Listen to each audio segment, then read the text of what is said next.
Well, our guys are looking forward to getting back on the field. Tough loss to a really good UNLV team. Had a lead at halftime. Weren't able to finish it off, and that's. But I thought the kids played really hard. Made some mistakes. Could have coached better, but proud of the way our guys played. And the last two games have kind of been more of a. I guess it's kind of a double, you know, edged sword. We feel like we could play with both of them. So that gives you encouragement, but we still lost. So obviously you're discouraged. So you feel encouraged that knowing that you had every opportunity to win, but not being able to win obviously is discouraging. But with all of that said, we're looking forward to this week, our last home game of the regular season against Stanford who's coming, and we're approaching this game as a sending off our seniors the right way. We have 14 guys that are their last year. Five of them have been here since their freshman year. And Malachi Miller, Jordan Cobbs, Nick Nash, Swane Toya, and David Solomon. They've been integral parts of this program. And even though I didn't recruit them and I've only known them for a year, awesome young men. Previous staff did a really good job of recruiting them. And then there's another six that there were transfers. Skyler, Loving Black, who came from Iowa State. Maris Talavo, who's at Utah. Justin Lockhart, who's at Nevada. Tanya Latu came from San Mateo. Then we got Sebastian, who's at Utah, also Ventura, and also Kyler Hoverson, who's at Hawaii. And again, those six guys have been a huge part of the program, been a big part of the success this year. And our three guys that have been here for one season, we got Amir, who's done a really good job at the corner spot. John Ward, defensive end, and also Rocket's done a really good job in the safety. But grateful for those guys. Like to try to send them off the right way, and that's been our message and our approach this week. And yeah, so we're looking forward to this challenge. Stanford. I mean, I don't know if anybody. I think maybe UCLA, but I don't know exactly who's traveled farther than these guys. They've been all over the place as far as traveling with their schedule in the ACC. Played a lot of tough teams and played them tough. Beat a really good Louisville team at home, and had a tough loss last week when they were up against Cal in a rivalry game, but had every opportunity to win that game. So had a lot of tough losses. Really good team, good football coach, and Coach Taylor. Been successful in many places. Sac State was at Utah, and so our guys are looking forward to it. But it'll be a tough challenge. Nick Urias with KSJS. Coach, you kind of rattled off all the seniors and, just the significance of senior day for those guys. Even, for guys like Nash and Jordan Cobbs that have been here for 2019, do you say anything to those guys, or is there a message going in for that group in particular heading into a game like this, or you could just kind of let them take it, by themselves on the field there? Oh no, it's this whole week has been about the seniors, especially those that have been here a long time. Have been here since freshman. As a freshman, those guys pay tribute to those guys, and so this every team meeting, as we break it down at practice, the different meetings, it's all about paying tribute to all of our seniors. Again, especially those that have been here a long time, those five, but also the six that have transferred and been here a couple of years because they've been an integral part, and our new guys that got here. So yes, we're honoring them, paying homage to them, showing our respect for them, and we're grateful for all that they've done for San Jose State and this football program. And this is going to be the first time since 2013 where San Jose State and Stanford will be facing off. I mean, obviously it's kind of like a big rivalry from like back in the day, but have you kind of talked to the players about, just the significance of this one, for the Bay Area, and, just what it means, kind of just for college football as a whole, because, kind of with the whole conference realignment and, kind of getting away from, regionality a little bit, just what this rivalry means kind of not only for the Bay, but the sport as a whole? We haven't yet, but we definitely will, especially just being the Bill Walsh legacy game. Him being a Spartan, having graduated from here and playing here, and obviously having coached at Stanford, well-renowned, coach in the NFL in the Bay Area, the 49ers, you know, all the Super Bowls that he won and kind of started, the great track of Super Bowl runs with the 49ers. And so we're definitely going to talk about the game, the significance here, in the Bay Area. Obviously, they just had the Stanford Cal game, and now, they're playing us here. So yes, we're definitely going to talk about the game, the rivalry, the area, Coach Walsh, all of it. Aaron Johnson with the spear, and then Nick Nash was named to the Blitnikoff Award finalist. Can you just comment on that and the amazing season he's had for you guys? Really, really excited about that. Yeah, thanks for bringing that up. And just to be a finalist for the Blitnikoff, going to the top receiver in the country with all the great wide receivers in the country, that's a great testament to Nick, um, the team, obviously the whole offense that in the line that blocked for him, the quarterbacks from Emmett to Walker threw him the ball. Obviously, Coach Stutz, and guys that have coached him, um, Coach McGibbon and Coach Billy Ray Stutzman. So there's a lot of people involved in this, but obviously it's Nick. I mean, he's the guy that actually has to do it, but great testament to him to be included with the kid from Arizona who's a really good receiver, and also obviously the Hunter kid from Colorado. I mean, he's in great company, but Nick deserves to be there. This isn't some type of token award or this. He definitely deserves to be in this final, and hopefully he wins it. But really, really happy and proud of him. And then your team's other leading receiver, Justin Lockhart, was injured during the UNLV game. Do you have any updates on his availability going forward? Yeah, we're hopeful that he's able to play. Obviously, that hurt us, in the game, because him and Nick and him have been an awesome 1-2 punch, and it's allowed us to stretch the field and do a lot of things. And not having him definitely hurt us on offense. Maybe we struggled, and not having Nick was a big part of that. He practiced today. He's getting back closer. He's not at 100% right now, but was encouraged that he practiced today. And then coming off 2 tough losses where you guys were in there, just what is the message to the team after being so close in those 2 matchups coming into this one? Yeah, and this is the thing that I talked to the team about, and it's like, I mean, this is football. It's not, horseshoe. You don't get any points for being close. I mean, this is a result-driven game, and you win or lose. That's it. There's no, participation trophy. You either win or you lose. But everybody in the room knows that we had a chance to beat both of those guys. So when I say that to them, it's not like, some far-fetched, fairy tale that I'm trying to tell them about dragons or anything like that. I mean, this is real. They had a chance to win these games. They also recognize the things we talk about, attention to detail, and not making critical mistakes, and how those can hurt you in a game. So there's always been a big emphasis on the fine details of things and the way you live your life, because it carries over to being disciplined on the field. And hopefully some of those messages are starting to resonate, because there are just some little fine details that we missed up on that cost us in those games against 2 good teams.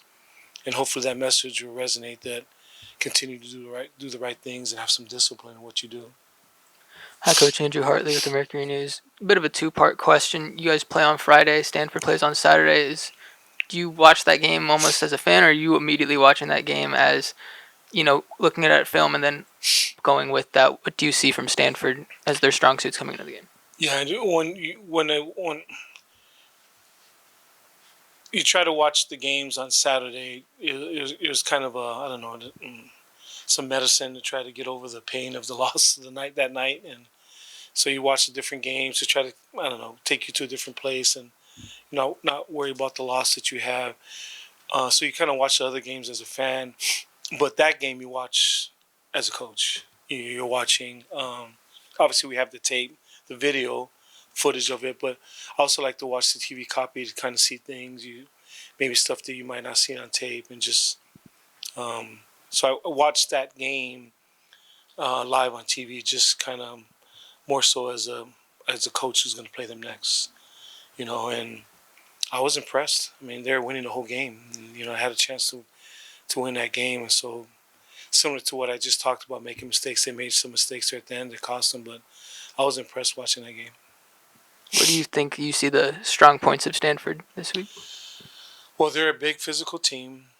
They've played a really tough schedule in ACC, and so they had their chances to win. Some of the games that maybe weren't so close. I mean, they had to travel to play some people, and so they're well coached, got good players. I played them last year. Well, I didn't play. I was on the UCLA staff or with that program last year when we played them here, and so I remember a lot of the players. They're a good team, and so we got to be ready to go. It was interesting watching the game because maybe against some other people, you play Notre Dame and stuff, their size, you may not see it as much, but then you see some other opponents that they played that may be on par with kind of who we are. Like, whoa, they're a lot bigger uh, than they looked against Notre Dame. Obviously Notre Dame, they're so much bigger than everybody else, but good football team. Record may not indicate it, but we're not fooled because we've watched them on tape. We know who they played and been in a lot of tough games. Christian Vieira with the Mercury News. With it being a holiday weekend, Thanksgiving, how do you prevent the team from coming out flat and keep them focused? That's a great question, Christian. I hope we won't. Hopefully, the message is trying to. All these guys, they love our seniors, and so that's been the message that send them out the right way, and hopefully, because of their love for them, that they'll play hard and play with some juice and play with some energy. But that's definitely a big concern. Um, so obviously it's Thanksgiving and holidays, like you said. We came off a tough loss, two tough losses. Um, that is a concern. Hopefully, the senior leadership is strong enough to hopefully help us overcome all of that. And then during warm-ups and stretches, we saw a little kind of like a dance breakout. What was that about? And is that kind of just like the seniors leading that too? What was that about? Kind of just what it was probably to your previous question. Just trying to have some levity and try to kind of break things up a little bit. It's our 12th game. It's been it's the end of November. Guys have been working since January, lifting, running, practicing, just having a little light moment to let them dance. Coach knew our strength coach because they're always doing some type of movement to get blood flow and go on and say, hey, your first exercise is dance. So yeah, just to try to hopefully give us some juice and some energy and kind of help us for this weekend. Anfisa Pichazzi, reporter for The Spear. I want to backtrack a little bit about Nick Nash and Justin Lockhart. I know this is your first season as head coach for San Jose State University, and obviously Nick Nash has had a record-breaking and outstanding season. But I was wondering, what are your first impressions about Justin Lockhart, who's also having a career season? I love that kid. He's an awesome kid. He's played awesome. You know what I mean? Nick is in a position, a slot position, where he runs a lot of different types of routes. And so does Justin, but his route tree or his route options may not be as much as what Nick runs. And so people know one of his biggest weapons is going deep, and everybody knows it, and everybody sees it on tape. But he's still been able to run past people. So he's been a legitimate, big-time, deep ball threat for us. And in spite of everybody knowing that, or despite everybody knowing that, he still is able to come up with big plays, big catches, tough catches. I've just been really proud of him. Hopefully he can play because he's worked really hard to get to this point. And like I say, hopefully he can because, he's close to 1,000 yards himself too. I'm not sure where he's at in the national rank, but he's up there as far as catches. I think he's in the teens. Nick's number one, and he's in the teens, and so he's had an awesome year. Is there any offensive schemes that helped unlock Lockhart having such a career season, and how did you guys help him get more involved? Well, first and foremost, it's a testament to J-Lock. He's worked really hard. He's worked on his craft. He's come to work. Coach Craig Stutzman, he's elite at what he does. He's one of the best passing minds and offensive minds in the country, and he's come up with really good schemes to take advantage of his skills. And Kevin McGibbon, who's coached him, has done a really good job with helping him. So there's a group of guys that this has come from, with Nick being, with J Lock being on top, Justin being on top, and then the other one has to go to Coach Stutzman and Coach McGibbon. Coach Stutzman with his whole offense, and McGibbon being his position coach.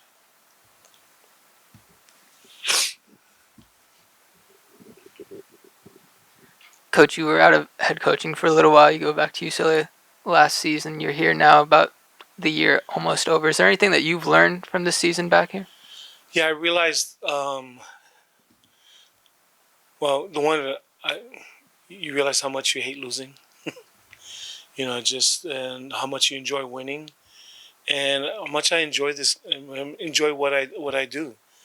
I was very grateful for Coach Kelly last year allowing me to be director of leadership. And I've said this many times, I really didn't do anything. And he just allowed me to kind of, tag along, so to speak. And so I was so grateful to that man to allow me to do that. But being back involved with this has been awesome. I've come to learn that there's a lot of good kids too, and just a lot of good people in this profession. And it's such a rewarding profession. And I guess the last thing I'll say is I've been reminded it's more than football games. It's more than winning and losing, even though that's what we're judged by. This is a result-driven profession. But to see the kids, to see somebody like J-Lock, succeed. I mean, he and I did not see eye to eye in the spring. I'm sure he is probably, hoping that, maybe previous staff was here, or who's this guy who's always yelling at me. Just to see where he's at now, couldn't be more happy for him. So those types of things, to see the growth in the players and their success and who they become, that's the thing. Just being here, it's been awesome, and I'm humbled to be here, and I love being here. I love this school. I love coming to work every day. I love coaching these kids. I love the guys that I work with. Love living in San Jose. It's been an awesome 10 months, and it's gone by super fast. Super fast. All right. You got one. Okay. I was going to ask about recruiting of junior college kids. You've kind of mentioned how going forward that's a place that you're going to recruit a lot at, and how important has it been to recruit at junior colleges? Well, it's a big part of who we are. Obviously, being here in the Bay Area, there's a lot of junior colleges here, but recruiting now, and just the truth is the truth, it's become a big NIL world, and we don't have the funds that all the big time people have, and a lot of people have, and so we're gonna go the junior college route, and we have found the kids that have come from there are super grateful. They're grateful for whatever they get. When we recruit them, hey, we don't have any money or not much at all, or we have some but it's very little compared to other people recruiting you. But we feel like we have a great culture here. We have a great team. It's a great school. You live in a great area. Those are the kind of things that you used to sell in recruiting. Just the normal, typical things. We play on that, and we tell them, hey, you come and play a team that's a family. And normally the junior college guys, that bodes well with them, because all of those guys or the majority of junior college guys, that experience is a tough experience. Normally there's 10 guys to an apartment. You're everybody's jumping in 2 cars to go to practice. And so when you recruit those kind of kids and have those kind of guys, it's awesome, because they're grateful for whatever they get. They don't complain if you only got one burrito.